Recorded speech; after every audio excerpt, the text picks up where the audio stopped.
कक्षा 7 प्रश्न संख्या 129 पाठ 16 शीर्षक समय की सुरंग हिंदी साहित्य।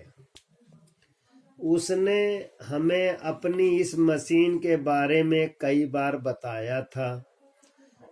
उसका आकार एक कुर्सी जैसा था। उसमें अनेक यंत्र भी लगे हुए थे। उसमें 2 हैंडल भी लगे हुए थे। एक हैंडल घुमाने में भविष्य की सैर की जा सकती थी, दूसरा हैंडल अतीत में ले जाता था। काल यात्री ने हमें आज भोज के लिए बुलाया था। जब हम उसके निवास स्थान पर पहुंचे तब ना तो काल यात्री वहां था और न उसका काल यंत्र अर्थात टाइम मशीन।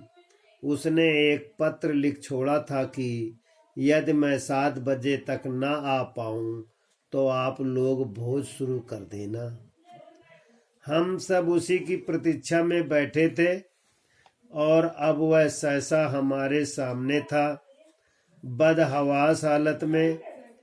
थोड़ी देर बाद वह कुछ सामान्य हुआ और उसने अपनी आप बीती बतानी शुरू की। उसने बताया, आज सुबह मैंने अपने काल यंत्र को पूरी तरह तैयार कर लिया था। अब उसका परीक्षण करना था। मैं कुर्सी नुमा काल यंत्र पर बैठकर और मैंने भविष्य की यात्रा पर ले जाने वाला हैंडल खींचा। हैंडल खींचते ही प्रयोगशाला गायब हो गई। पल भर में दिन निकलता है और पल भर में रात हो जाती है। काल यंत्र में लगी घड़ी की सुइयां तेजी से घूम रही थीं। मैंने पल भर में 20वीं सदी पार कर ली थी, फिर 21वीं सदी और दूसरे पल में 22वीं सदी में पहुंच गया। मैंने सोचा, इस तरह तो यात्रा का कहीं अंत नहीं होगा। मैंने हैंडल खींचा। अगले पल सैकड़ों बिजलियों के कड़कड़ाने की आवाजें आईं। मारे भय के मेरी आंखें बंद हो गईं। कुछ देर बाद जब मेरी आंखें खुली तो मैंने स्वयं को एक हरे भरे मैदान में पाया। सामने एक विशाल मूर्ति थी। मिस्र के पिरामिडों के पास बनी स्फिंक्स जैसी मूर्ति के दोनों ओर पंख थे। मूर्ति से कुछ दूरी पर गगनचुंबी अट्टालिकाएं थीं, पर कहीं कोई व्यक्ति नजर नहीं आ रहा था। प्रश्न संख्या 129 में पैराग्राफ 2 पर प्रश्न इस प्रकार है, मशीन का आकार कैसा था? प्रश्न नंबर 2, मशीन में कितने हैंडल लगे थे? प्रश्न नंबर 3, दाहिने ओर के हैंडल घुमाने से क्या होता था?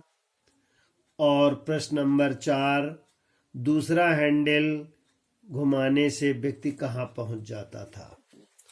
प्रश्न नंबर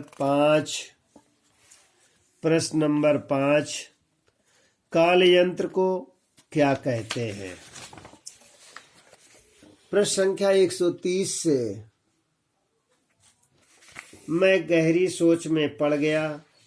अचानक मेरे कानों में घंटियों की मधुर आवाज सुनाई दी।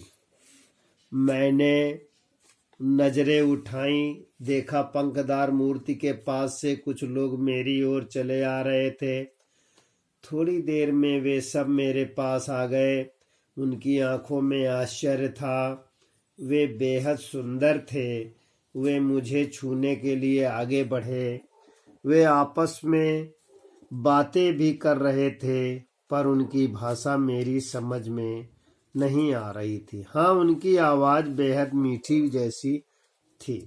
उनमें से एक ने सूर्य की ओर संकेत कर मुझसे इशारे से पूछा, क्या मैं सूर्य से आया हूँ? मैं हंस पड़ा। इतने में एक व्यक्ति ने मेरे गले में फूलों का हार डाल दिया। फिर उन्होंने मुझे पास बनी अट्टालिकाओं की ओर चलने का संकेत दिया। प्रश्न संख्या 130 से प्रश्न इस प्रकार है।